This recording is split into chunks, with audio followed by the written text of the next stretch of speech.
Hi students, I am Deepak Babur from New Catholic Mission School, Jhabwa. Dear students, I welcome you to this English class.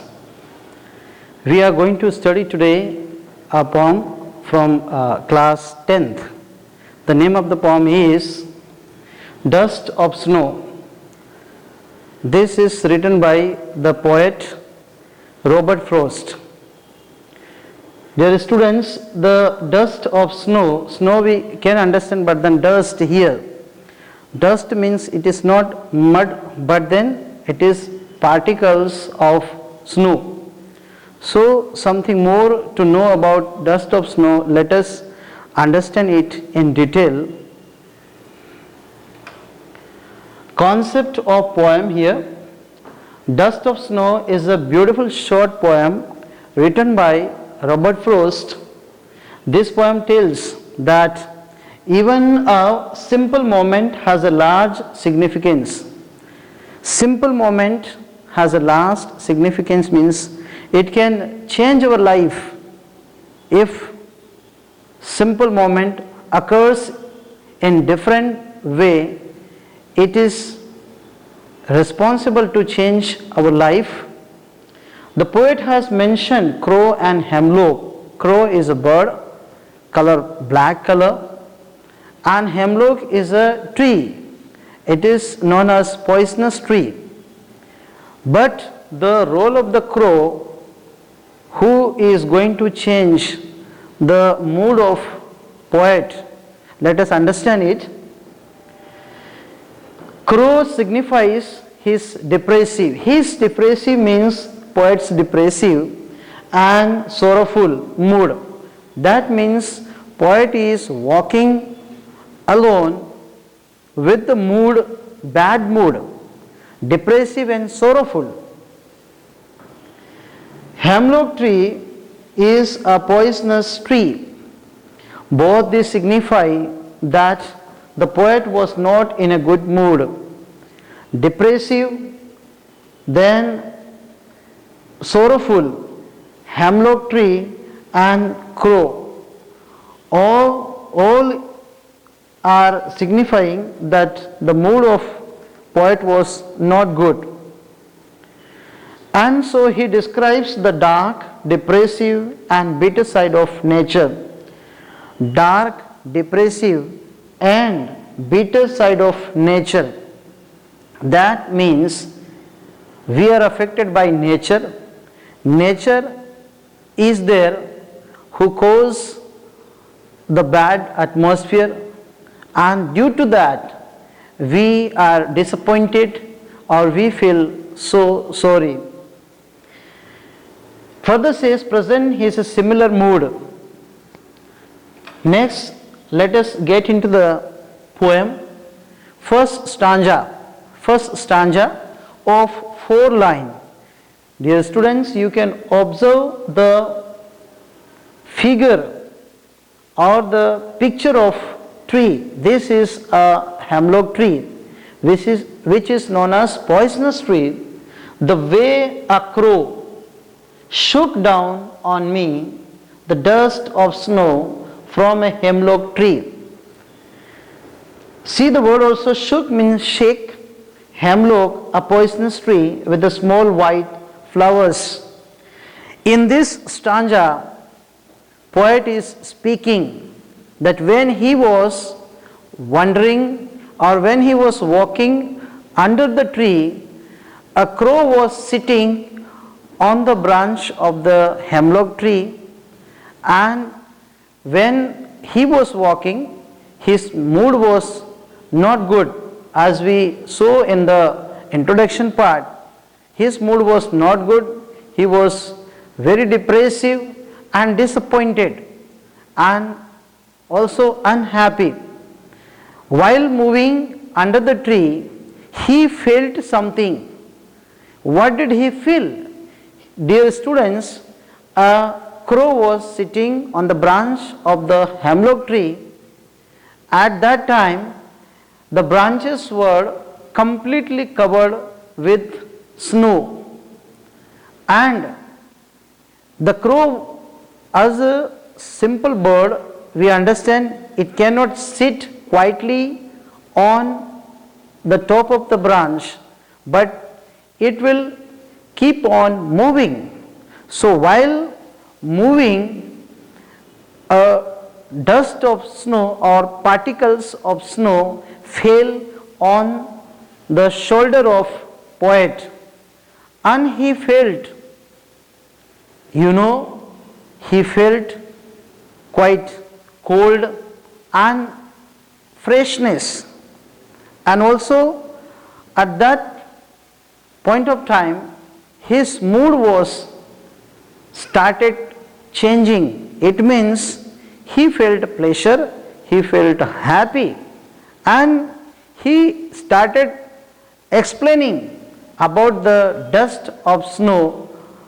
Means it is particles of snow which came on him and his mood changed.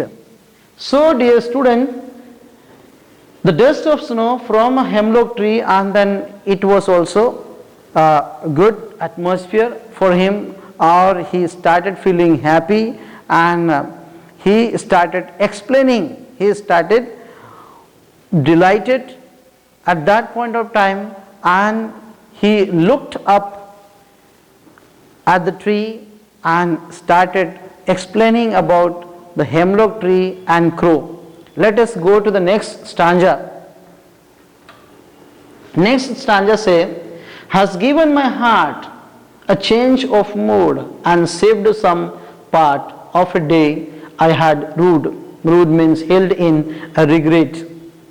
There are times when we feel unhappy, disappointed throughout the day, but a day begins with a good and pleasant point, but then middle of the day or end of the day we feel so tired and unhappy because we are busy with so many works.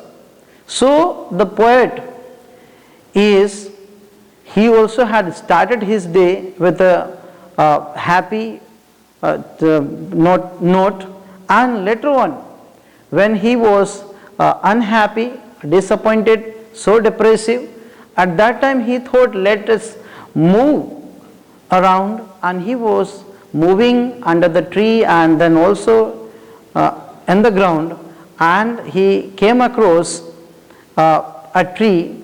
There he stood and started staring around the place. And as in the first stanza I told you, or I translated some things in order to clear you. So he says change of mood, and the mood changed. Very nicely the poet is saying that his mood changed. So there are times which help us to change our moods, change our time, and also the bed atmosphere also can be changed due to certain things. And saved some part, that means he was unhappy and still there was a hope to be happy. So dust of snow helped him to be happy, because at the end he says, of a day I had rued. That means he did not have to regret for whole past day, but there was some time to be happy and begin new time. Let us go through the dust of snow literary devices. Dear students, we need to understand literary devices. Rhyme scheme, AB, as we went through the poem lines, and we found first line, the second line, and the third and fourth, there are rhyming. So AB, and then CD, that is also in the second stanza. Next, alliteration, the occurrence of the same letter, or a sound at the beginning of the adjacent or closely connected words These instances of alliteration are as follows, like has given my heart and saved some part. Here it is a rhyming, heart and part. Inversion. Inversion means when the structure of a sentence is changed by the poet to create rhyme. This poetic license is called inversion. In stanza, inversion can be seen. First stanza, we can see the inversion. Very clearly it is said the structure of a sentence is changed by the poet to create rhyming. Like here, heart and part. So inversion, he has the license as poet. They are allotted certain type of license by university, and they can make some changes in the poem in order to form them rhyming. Assonance means the prominence of a vowel sound throughout a line is called assonance. In stanza, first and second, shook down on me. Assonance. Vowel sound here, the O and also O here. So this is assonance. We find the vowel sound in the sentences or in the words. So three places O is used. So here it is a assonance taking place. See here, O sound is prominent. Next device is enjambment. Enjambment, when it happens, when the same sentence continues to the next line without the use of any punctuation marks. There is no full stop, there is no question mark, there is no comma or semicolon. It is called enjambment. It has been used throughout the poem. Means there are 8 lines and we don't find any full stops or any punctuation marks. So this type of poem is known as enjambment, or this type of lines are known as enjambment. Dear students, we are going to conclude the poem, and I have formed some questions for you to think over. There are many ideas about how the world will end. Do you think the world will end someday? Think about it and give your answer. What do you think apart from poet's concept? Thank you.